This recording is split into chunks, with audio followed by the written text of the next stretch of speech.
जय श्री कृष्ण मित्रों। आज हम आपको धार्मिक मान्यताओं के आधार पर हम आपको बता रहे हैं कि नवरात्रि पर्व पर माता की आराधना के साथ ही व्रत, उपवास और पूजन का विशेष महत्व होता है। जिस प्रकार नवरात्रि के 9 दिन माता दुर्गा के अलग अलग रूपों की पूजा की जाती है, उसी प्रकार इन 9 दिनों में माता को प्रत्येक दिन के अनुसार भोग या प्रसाद अर्पित करने से देवी माँ प्रसन्न होती हैं और सभी प्रकार की समस्याओं का नाश करती हैं। तो चलिए जान लेते हैं कि माता रानी को दिन के अनुसार कौन सा भोग लगा सकते हैं। तो पहले दिन की बात करें, नवरात्रि का पहला दिन यानी माँ शैलपुत्री का दिन। इस दिन देवी माँ को गाय का शुद्ध घी अर्पित कर सकते हैं या घी से बनी सफ़ेद चीज़ों का, गाय के घी से बनी सफ़ेद चीज़ों का भोग लगा सकते हैं।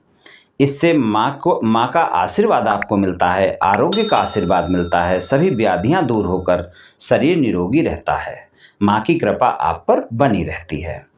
दूसरे नवरात्रि की बात करें तो नवरात्रि का दूसरा दिन माँ ब्रह्मचारिणी का होता है। इस दिन देवी माँ को शक्कर का भोग लगाने से वे प्रसन्न होती हैं।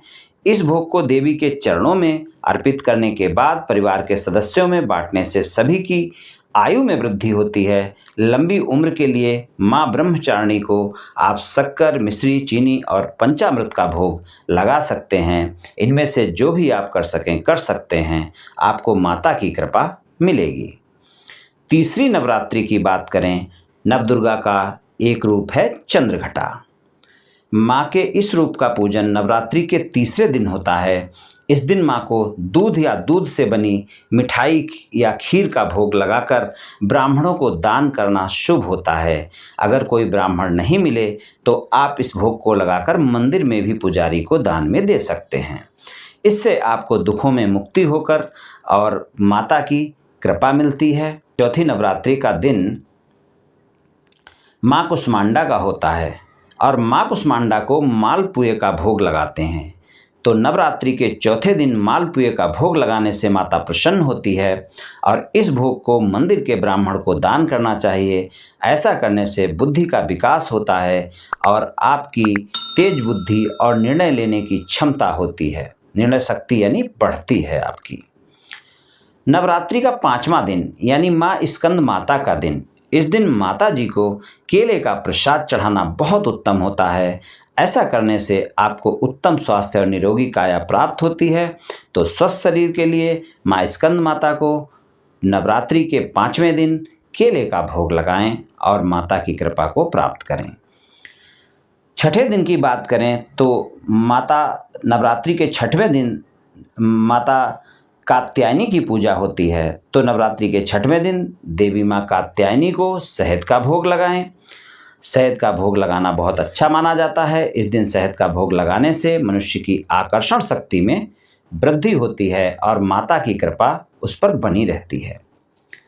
7वें दिन की बात करें, नवरात्रि का 7वां दिन देवी माँ को गुड़ का भोग लगाएं। कालरात्रि माता की पूजा होती है, तो माँ कालरात्रि को गुड़ का भोग लगाएं और गुड़ का भोग लगाकर उसे ब्राह्मण को दान करें, मंदिर में पुजारी को दान कर सकते हैं।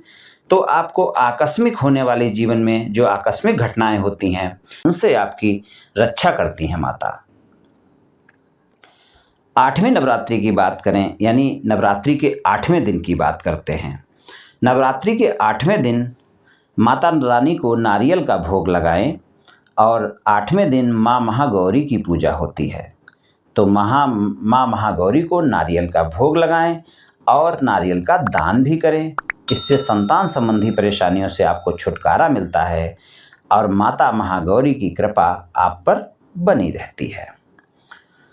अंतिम दिन की बात करें यानी नवरात्र के अंतिम दिन सिद्धिदात्री देवी की पूजा की जाती है और सिद्धिदात्री देवी की पूजा में आप हलवा, चना, पूरी, खीर आदि का भोग लगा सकते हैं और हलवा, चना, पूरी, खीर और पुए आदि का भोग लगाकर फिर उसे गरीबों को भी बांटें और कन्याओं का भोग तो उस दिन लगता ही है। और ये भी कर सकते हैं आप नवरात्रि के अंतिम दिन यानी 9वीं तिथि के दिन तिल का भोग लगाकर माता को, ब्राह्मणों को दान दें ब्राह्मण नहीं हो तो मंदिर में पुजारी को दान दे सकते हैं। इससे आपको भय से मुक्ति मिलती है, साथ ही अनहोनी होने की घटनाओं से भी आपका बचाव होता है।